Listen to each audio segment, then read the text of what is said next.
Chapter 3, Specialized Knowledge, Personal Experiences or Observations, the third step towards success.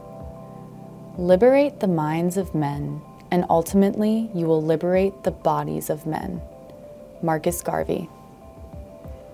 There are two kinds of knowledge. One is general, the other is specialized.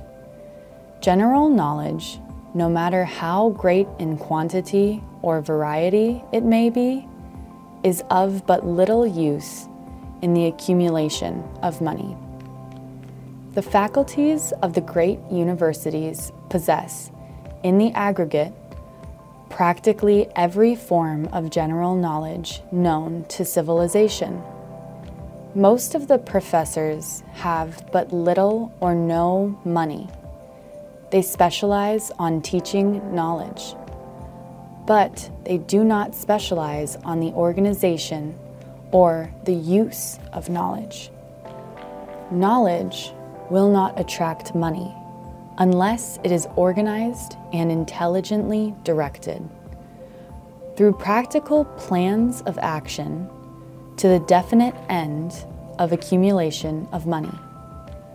Lack of understanding of this fact has been the source of confusion to millions of people who falsely believe that knowledge is power. It is nothing of the sort. Knowledge is only potential power. It becomes power only when and if it is organized into definite plans of action and directed to a definite end. This missing link in all systems of education known to civilization today may be found in the failure of educational institutions to teach their students how to organize and use knowledge after they acquire it. Many people make the mistake of assuming that because Henry Ford had but little schooling, he is not a man of education. Those who make this mistake do not know Henry Ford, nor do they understand the real meaning of the word educate. The word is derived from the Latin word educo, meaning to educe, to draw out, to develop from within. An educated man is not necessarily one who has an abundance of general or specialized knowledge. An educated man is one who has so developed the faculties of his mind that he may acquire anything he wants, or its equivalent, without violating the rights of others. There is no fixed price for sound ideas. Behind all ideas is specialized knowledge.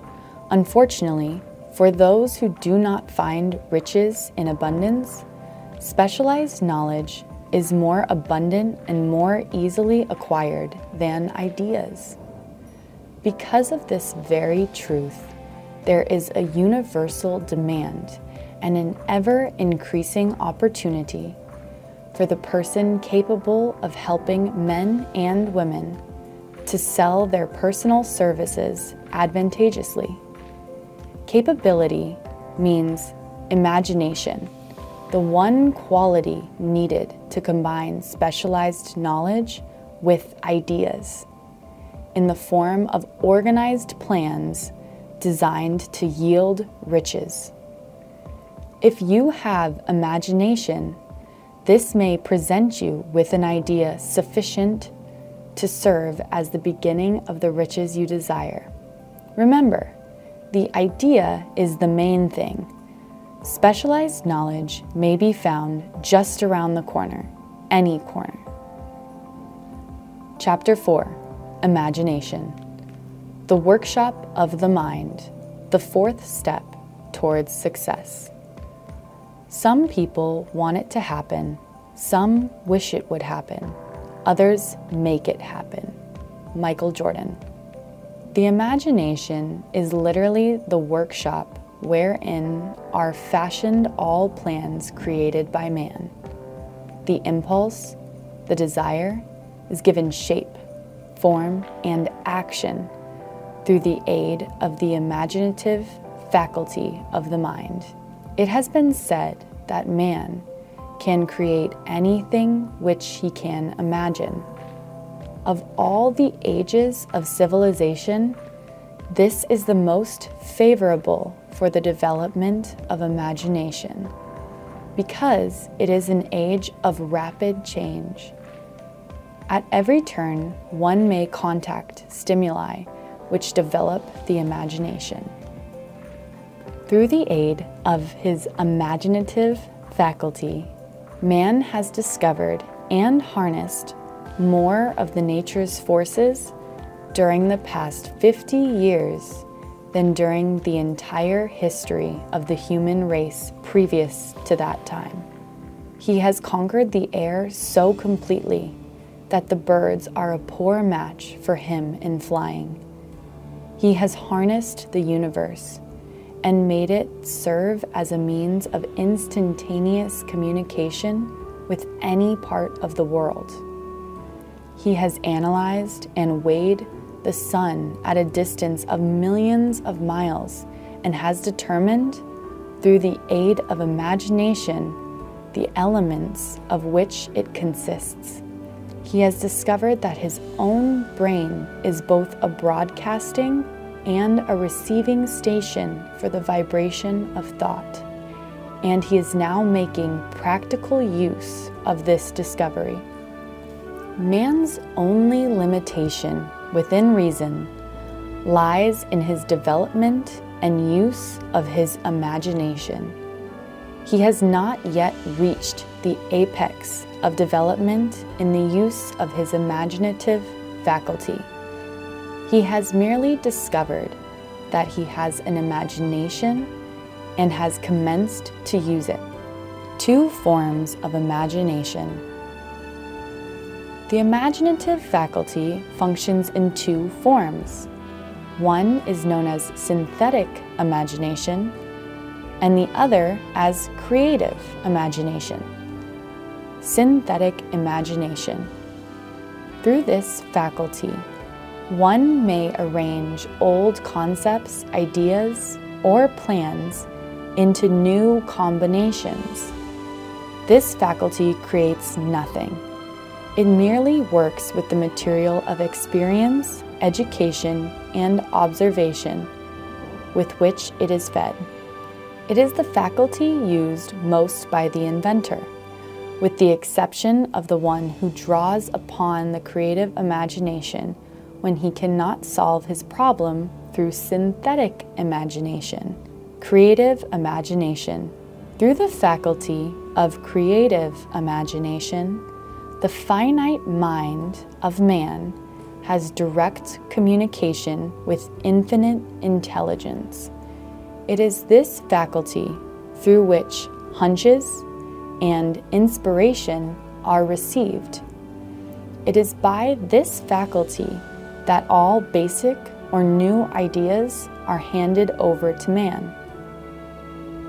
It is through this faculty that thought vibrations from the minds of others are received. It is through this faculty that one individual may tune in or communicate with the subconscious minds of other men. The creative imagination works automatically in the manner described in subsequent pages. This faculty functions only when the subconscious mind is vibrating at an exceedingly rapid rate, as for example, when the conscious mind is stimulated through the emotion of a strong desire. The creative faculty becomes more alert, more receptive to vibrations from the sources mentioned, in proportion to its development through use. This statement is significant. Ponder over it before passing on. Keep in mind as you follow these principles that the entire story of how one may convert desire into money cannot be told in one statement. The story will be complete only when one has mastered, assimilated, and begun to make use of all the principles. The great leaders of business, industry, finance, and the great artists, musicians, poets, and writers became great because they developed the faculty of creative imagination. Both the synthetic and creative faculties of imagination become more alert with use, just as any muscle or organ of the body develops through use.